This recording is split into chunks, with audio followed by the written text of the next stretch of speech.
E toru tau kua hipa I te wharanga o Liam Wynyard I roto I tētahi hauata waka. Nā taua aitua kino ka hauā ia. Engari naene kua kino ke atu o na raruraru I te hau kerekeretanga ona e te ringa nanakia. Ko tōna tika he pōnga hauke mō Liam Wynyard raua ko tana pāpā. Engari I tōna mutunga ko ia tēnei ko te whakautu a hātana me ana mahi. Sickened, angry, all the emotions a parent would feel, I guess, having their son or any one of their kids beaten for no reason. I just couldn't believe that anyone could do something like that. It's just brutal.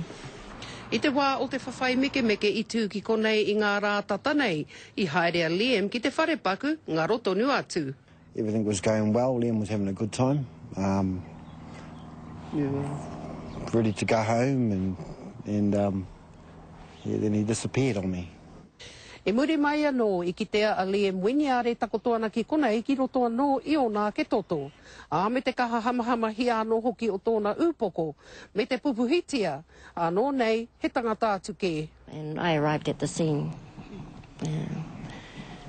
and saw this boy. Didn't know who it was, but the clothes he was wearing, that was all I could, Hei tā Liam he toko whātu ke te hunga hauarea, nā rātau nei aia I patu ki no.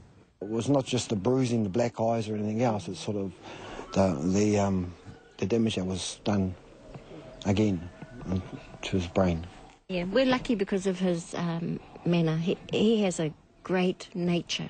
So, we get through a lot of it because of his nature. I tēnei wā, kei te kimihia tonu te nanakia, nā nanakia rānei nā rātau tēnei mahi mōrikarika kia Liam Wynyard. A me nā rongo ai mōhio ai rānei koutou ko wai aua nanakia, wai atika atu ki te ture 0800 tip off. Ko Hinerangi Goodman, mō te karere.